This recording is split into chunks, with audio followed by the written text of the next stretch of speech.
Hai, balik lagi sama Stefan di sini. Di pelajaran kali ini kita akan membahas Japanese adjective lanjutan dan cara menjelaskan keberadaan sesuatu. So, hajimemashou.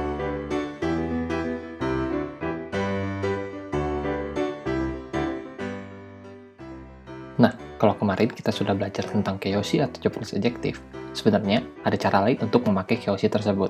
Salah satu caranya adalah menggabungkan dua Japanese adjective atau keiyoshi. Nah, caranya adalah dengan mengubah kata adjektif pertama menjadi bentuk te dan menggabungkannya ke Japanese adjective kedua untuk membuat sebuah kalimat. Nah, untuk merubah i adjektif menjadi bentuk te, kita akan menghapus huruf i yang biasanya ada di akhir kata adjektif tersebut, kemudian diganti dengan kute dengan format seperti ini. Dan untuk mengganti bentuk na adjektif menjadi bentuk te, kita akan menambahkan kata de di akhir kata adjektifnya dengan format seperti ini. Nah, untuk contoh kali ini, gue akan coba pakai 4 kata adjektif. Yang pertama ada oishi yang berarti delicious, yang kedua ada yasui yang berarti cheap, kemudian ada kirei yang berarti beautiful, dan shinsetsu yang berarti kind. Nah, sekarang kita akan coba merubah 4 kata adjektif ini apabila akan digunakan di dalam satu kalimat.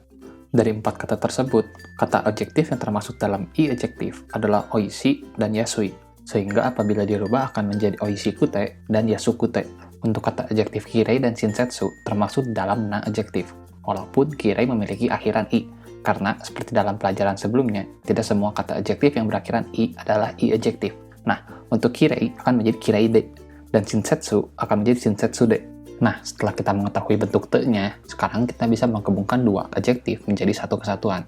Sebagai contoh, kata adjektif di sini akan kita rubah dulu menjadi sebuah kalimat. Kita akan coba merubah yang i adjektif terlebih dahulu sebelum kita lanjut ke yang na adjektif. Untuk kata oishi, contoh kalimat yang bisa kita buat adalah konoryori wa oishi desu, yang berarti this dish is delicious. Dan untuk kata yasui, contoh kalimat yang bisa kita buat adalah konoryori wa yasui desu, yang berarti this dish is cheap. Nah, apabila kita rubah kata oishi-nya menjadi bentuk te, menjadi oishi kute, kita sudah bisa menggabungkan dua kalimat ini. Tapi, syarat untuk menyatukan dua kalimat ini menjadi satu kalimat adalah objek yang dijelaskan haruslah sama. Dan dalam contoh ini, kita memakai objek yang sama, yaitu ryori atau dish, sehingga hasil penggabungan dua kalimatnya akan menjadi seperti ini. Konoryori wa oishi kute yasui desu, yang berarti this dish is delicious and cheap. Nah, dengan melakukan penggabungan ini, kita hanya perlu menyebutkan objek yang mau kita jelaskan hanya satu kali saja. Sekarang, ayo kita lanjut ke bagian na adjektif. Untuk na adjektif kata kirei, contoh kalimat yang bisa kita buat adalah seperti ini. Tanaka-san wa kirei desu. Dan untuk kata shinsetsu, contoh kalimat yang bisa dibuat adalah Tanaka-san wa shinsetsu desu. Nah, apabila kita merubah kata kirei menjadi bentuk te, yaitu kirei de, kita sudah bisa menggabungkan dua kalimat ini. Karena sama seperti contoh sebelumnya, objek yang sedang dijelaskan itu sama, sehingga bisa menjadi seperti ini. Tanaka-san wa kirei de shinsetsu desu, yang berarti Miss Tanaka is beautiful and kind. Nah, poin yang paling penting dari cara merubah kata ini adalah untuk merubah kata adjektif yang pertama, sehingga kalian pun bisa menggabungkan kata adjektif, baik dari i adjektif dengan kata dari na adjektif, menjadi satu kesatuan. Nah, contoh kata adjektif yang akan saya pakai adalah omoshiroi, yang berarti interesting, dan genki, yang berarti cheerful atau energetic. Nah, bentuk te dari omoshiroi adalah omoshirokute, dan bentuk te dari kata genki adalah genki de. Nah, penggunaannya tuh bisa ditukar-tukar, mau omoshiroinya duluan atau genkinya duluan, sehingga kalimatnya bisa seperti ini. Kalau omoshiroinya duluan, Yamada-san wa omoshirokute genki na hito desu. Kalau genkinya duluan, kalimatnya bisa seperti ini. Yamada-san wa genki de omoshiro hito desu. Nah, di contoh ini, gue pakai kata adjektif yang kedua sebagai non-modifier kepada kata hito, sehingga arti dari kalimat ke-1 adalah Yamada-san is interesting and energetic person. Dan arti dari kalimat kedua adalah Yamada-san is energetic and interesting person. Jadi, pemakaiannya bisa ditukar-tukar, tergantung dari apakah kata tersebut bisa dipakai sebagai non-modifier terhadap noun atau kata benda yang mau kita tambahkan di dalam kalimat tersebut. Nah, tapi ada aturan di dalam menggabungkan dua kata adjektif ini. Peraturannya adalah kata adjektif yang akan digabungkan tidak boleh bertolak belakang. Maksudnya adalah kata adjektif yang digabungkan apabila kata pertama bersifat positif, kata kedua yang dipakai tidak boleh bersifat negatif. Nah, sekarang gue akan mengajarkan bagaimana kalian mengekspresikan keberadaan dari sesuatu atau express existence. Bisa dari sebuah benda, orang, ataupun binatang. Nah, ada dua kata yang akan kita pelajari untuk menjelaskan hal ini, yaitu arimasu dan imasu. Nah, arimasu dipakai untuk menjelaskan sesuatu yang ada pada saat itu yang tidak dapat bergerak dengan sendirinya. Biasanya, arimasu digunakan untuk menjelaskan benda atau tanaman, sedangkan imasu dipakai untuk menjelaskan sesuatu yang ada pada saat itu, tetapi bisa bergerak sendiri. Biasanya digunakan untuk menjelaskan orang ataupun binatang. Nah, untuk format penggunaannya sebenarnya simple. Untuk arimasu, kita tinggal menambahkan kata ga, kemudian arimasu setelah noun atau kata bendanya. Dan untuk imasu, kita tinggal menambahkan kata ga, kemudian imasu setelah noun atau kata bendanya. Nah, agar lebih mudah, kalian bisa lihat langsung format penggunaannya di sini. Nah, baik barang, orang, ataupun binatang atau tanaman, di dalam format di atas semuanya dianggap sebagai subjek di dalam kalimatnya, dan ditandai dengan adanya kata ga. Nah, kita akan lihat 4 contoh penggunaan arimasu dan imasu. Nah, untuk contoh arimasu, kalimatnya adalah sukue ga arimasu, yang berarti there is a desk, dan kiga arimasu, yang berarti there is a tree. Dan untuk contoh imasu adalah otoko no ko ga imasu, yang berarti there is a boy, dan neko ga imasu, there is a cat. Nah, tetapi penggunaan bentuk untuk express existence ini, atau mungkin lebih mudahnya, gue bilang sebagai penegasan di dalam sebuah kalimat, tidak hanya dipakai dengan penambahan kata ga, tapi bisa juga digabungkan dengan pelajaran kita mengenai partikel. Kalian bisa cek pelajaran sebelumnya yang sudah menjelaskan bagian ini. Selanjutnya, kita akan membahas partikel yang juga bisa digunakan di dalam express existence ini. Di antaranya ada partikel ni dan partikel no.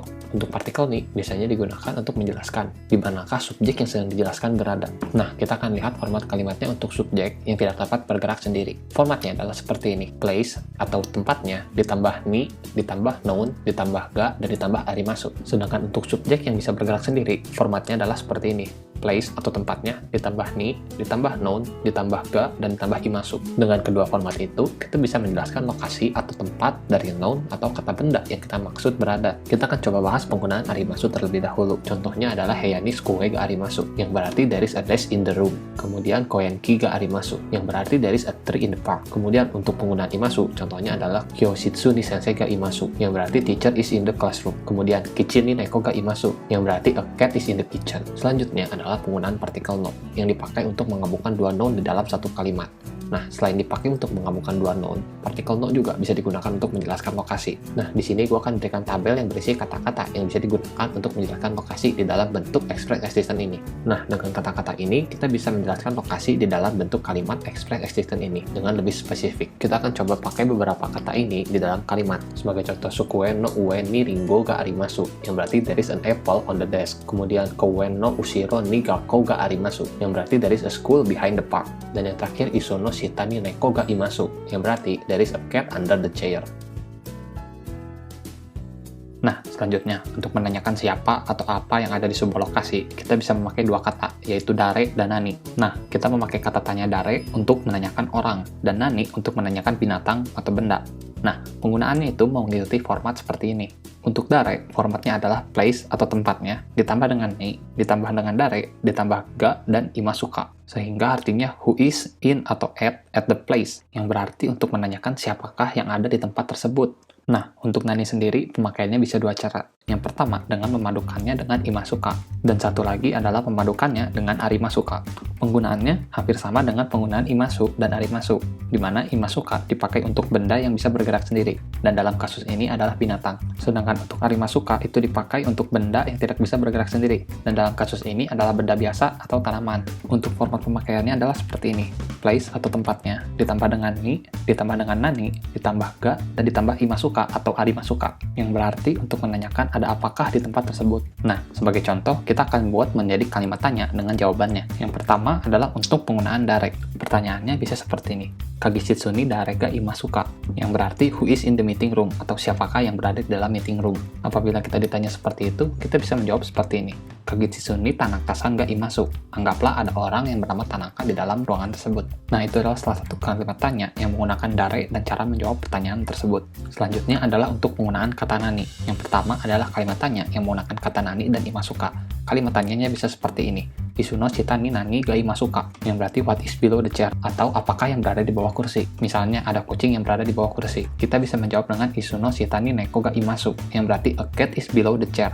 Selanjutnya untuk kalimat tanya yang menggunakan nani dan arimasuka. Kalimat tanyanya bisa seperti ini. Hakono naka nani ga arimasuka, yang berarti what is inside the box, atau ada apakah yang berada di dalam kotak. Misalnya ada apel yang berada dalam kotak tersebut. Kita bisa menjawab seperti ini. Hakono naka nani ringo ga arimasu, yang berarti an apple is inside the box. Nah, terkadang dalam percakapan ada juga pertanyaan yang dijawab dengan ya atau tidak. Nah, untuk menjawab pertanyaan tersebut, kita juga bisa menggunakan imasu atau arimasu. Pola pertanyaannya bisa seperti ini. Place ditambah ni, ditambah subjek, ditambah ga, ditambah imasuka atau arimasuka. Nah, kita bisa menjawab seperti ini. Apabila jawabannya adalah positive answer, kita bisa menjawab seperti ini.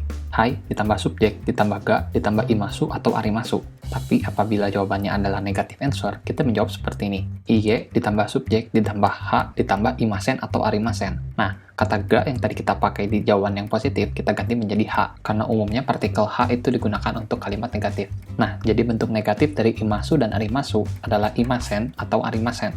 Nah, untuk kali ini kalimat tanyanya adalah koen ni hana ga arimasu ka, yang berarti is there a flower on the park, yang berarti apakah ada bunga di taman tersebut. Nah, ada dua cara menjawab dari pertanyaan ini. Yang pertama, apabila ada bunga di taman tersebut, kita menjawab seperti ini. Hai, hanaga arimasu, yang berarti yes, there is a flower. Apabila tidak ada bunga di tempat tersebut, kita menjawab dengan iye hanawa arimasen, yang berarti no, there is no flower.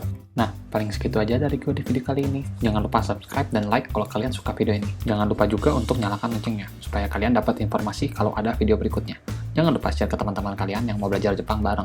Kalian juga bisa cek sosial media kita di bawah untuk mendapat info mengenai video-video berikutnya. Kalian juga bisa cek link di bawah untuk kalian yang mau latihan tentang bahasa Jepang. Nama gue Stephen, mohon undur pamit terlebih dahulu, dan sampai ketemu di pelajaran berikutnya.